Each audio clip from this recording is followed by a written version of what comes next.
we're welcoming professional bass angler Fred Roumbanis to camp, where he'll be talking all things Garmin, both on the water and out in the field. To Fred, Garmin is more than just a partnership. Using their products is a way of life, so it's only fitting that as he ventures more out into the world of hunting, he'll have the Garmin Xero bow sight on his bow. First things first, as this will be Fred's debut using the Garmin Xero, Michael helps him get sighted in at camp before hitting the field. We'll pretty much call that good on 20. I said we got it. Yeah, I think 20 we're pretty dialed. I mean, to get them grouped like that, I can't complain. So just get it lined up. Get it in the circle and then let go of it? Let go of it. Dead. Yeah! Wow, that is so cool. I mean, that makes, you know, I consider myself a novice bow hunter. I'm a bass fisherman, professional, but when it comes to hunting with a bow, this just made life so much easier. Rangefinder. Pretty sweet, sir. Yeah, and red dot all in one. That's cool. Instead of trying to guesstimate with the pins, oh, this might be a 25-yard shot, you know, you get the rangefinder out, you go back and forth, animals run away. This is gonna really speed up the process and make a more accurate shot, and hopefully we'll get something with it this week. I'm excited.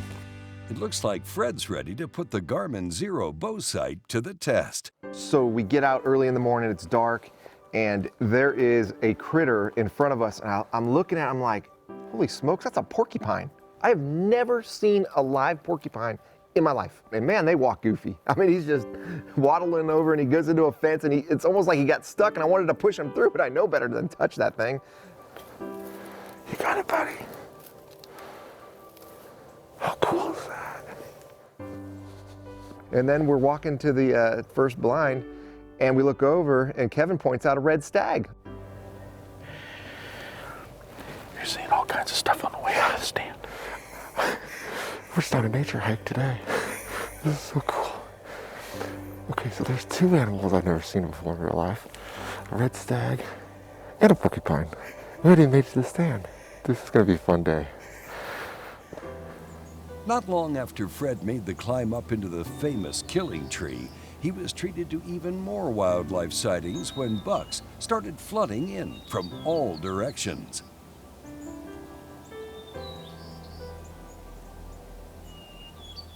So not only were there bucks on both sides, I see this white deer coming in and I go, is that an albino? Well, it was a fallow. And I've never seen a fallow. So now we're at 3 animals and it isn't even 20 minutes into the first day of an entire week of hunting. You know, to take in these experiences and see wildlife firsthand like this, it's why I love the outdoors. And then to be representing Garmin and to have an opportunity to use the Xero sight and to see it work in action, it's phenomenal.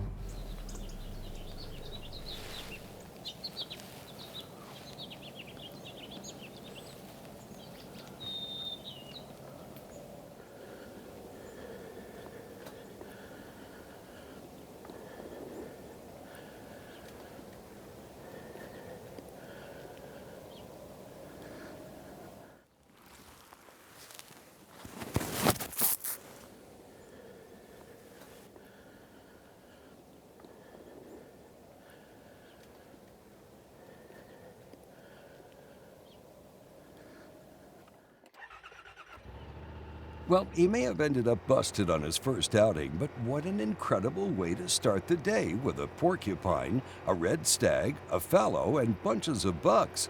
What's next? So now we're in a really cool pop-up tent.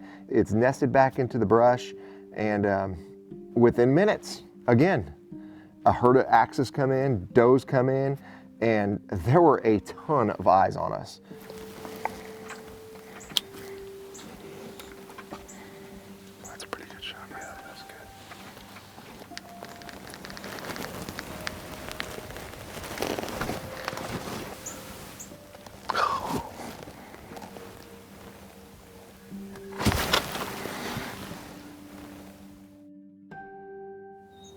As if this day couldn't get any more lively, Fred spots yet another animal he's never seen in person, a free-range Sika. I think we're gonna wrap it up here. It wasn't for the lack of seeing animals. There was too many. There were too many. And every time I drew back, with that many eyeballs on you, one of them flinches, they all flinch. Yeah, that's hunting. That was fun. I like the fact that we saw those axes coming over there. And we had a Sika come in. I mean, that's another animal I've never seen before. So it's just fun to watch all these animals. It's been another 2 days worth of hunting since Fred's first outing with the Garmin Xero bow sight.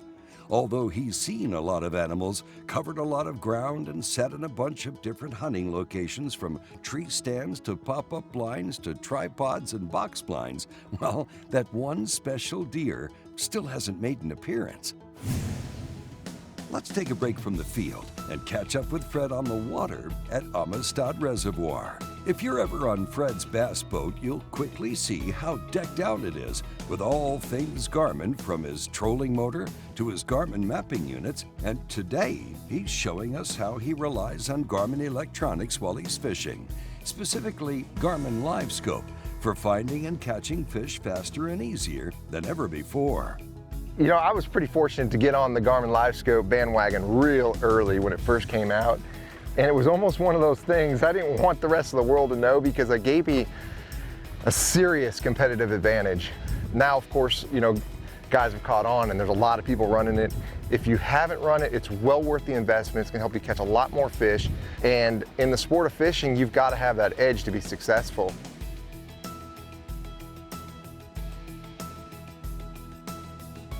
Okay, hey look, I actually am sitting on top of some fish right here.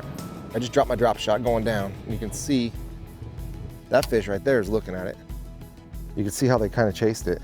Whatever they are, they were interested in it, you know?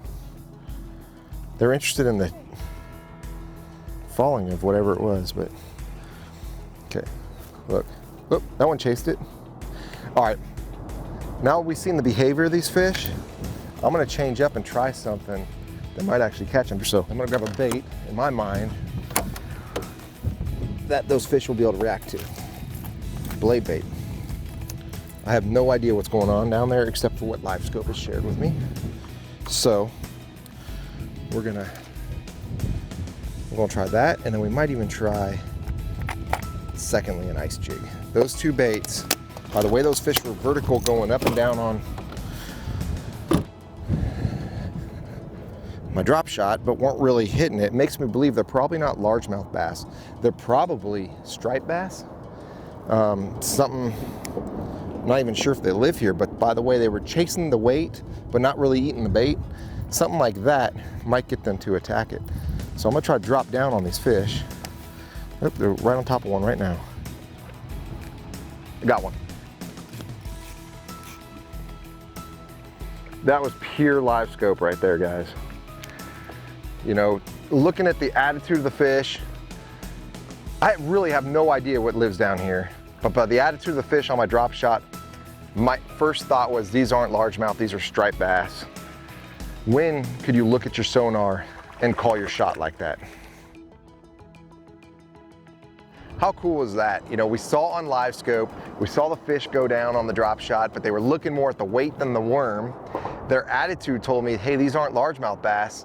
These are something else. And so I reached in my tackle box, cut off the swim bait on another rod, tied on this blade bait, immediately dropped down. And what I thought they were was exactly what they were, striped bass. And we figured out a pattern. We figured out how to catch those fish pretty quickly, all because of the technology of Garmin. That right there is why I use Garmin, both hunting and fishing.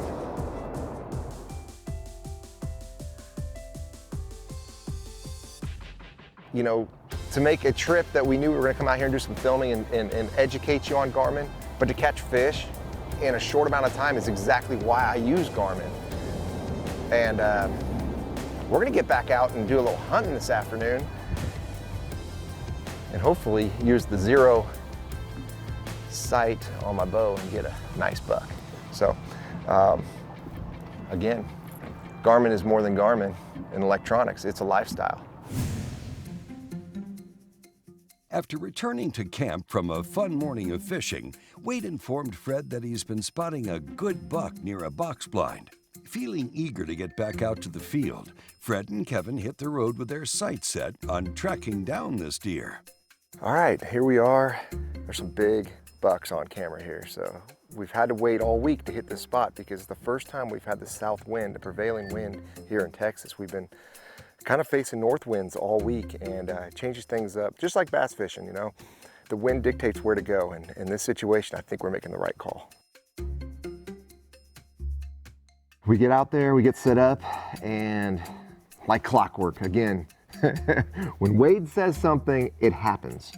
These deer come out, and I see some antlers way in the past kind of hopping along, and I go, hey, there's a good buck back there. And then these does come in. Now what's weird is it almost seemed like every time a deer came in, they kind of freaked out a little bit and took off, and it was almost like they were winding us. Now granted, we were upwind of where, you know, where the action was, but there's still, something was going on there. I'm thinking, man, I'm wearing my fishing hat, probably got striped bass scent on me a little bit, you know, it's my, I'm like, I smell, they're smelling me, you know, that's all I keep thinking. And then they started getting more comfortable, and they started coming in, and just, if you give them time, they're focused on what they're doing. And we just stayed there quiet, and sure enough, Ghost comes into the scene.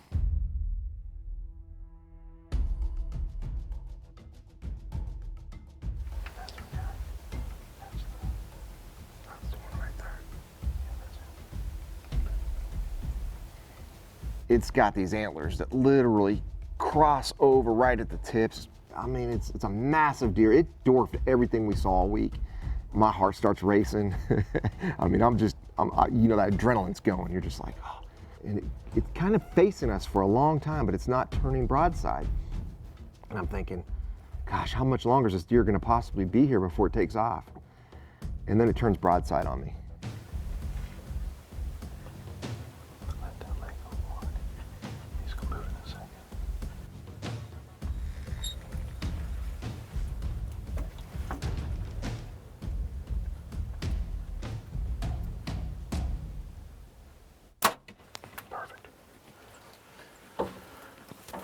Perfect.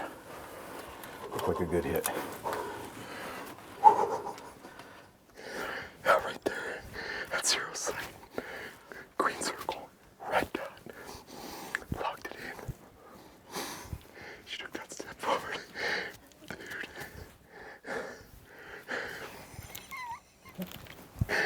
We worked so hard this week. What do you think? My biggest buck. That's my biggest buck. I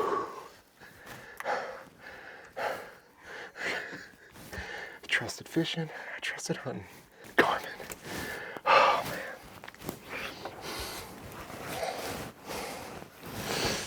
man. Dude.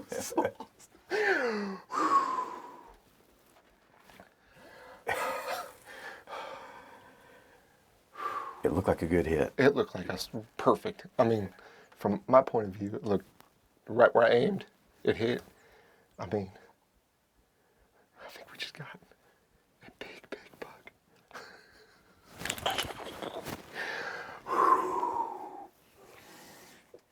Oh my goodness. While hanging back in the blind to give this deer his due time, Kevin and Fred decide to watch the shot back on the camera, and Fred's heart sinks when he sees his mind has just played a mean trick on him. I shot exactly where I wanted to shoot on the deer, but in my mind, that leg went forward. The first thing I noticed, the leg wasn't forward. It was actually back a little bit. I don't know how my mind played that trick on me, but it did. And we grabbed Wade, and we're gonna go out there and we're gonna look for the blood. With Wade by his side, Fred began the grueling task of searching for any small traces of a blood trail to locate this deer.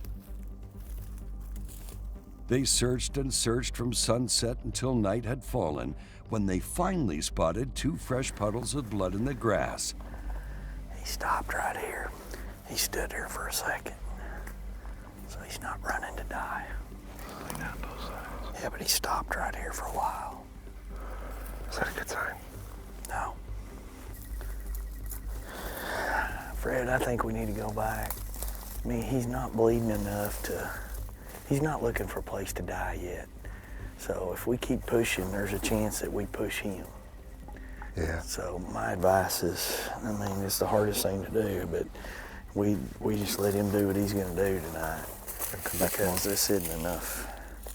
Okay. We've done everything right so far. Gave him an hour and a half. He stood back there for a while, so let's mark this, hang your hat or Dobbin's hat or something. Yeah. We get up in the morning, and Wade goes, hey, you know, I kind of looked around. We got some opportunities of maybe getting a dog. What do you think about a dog? I'm like, well, yeah, that sounds cool. I've never seen a dog in action. I've heard about it, you know, the one that can track the blood, and hey, we'll find this deer quickly.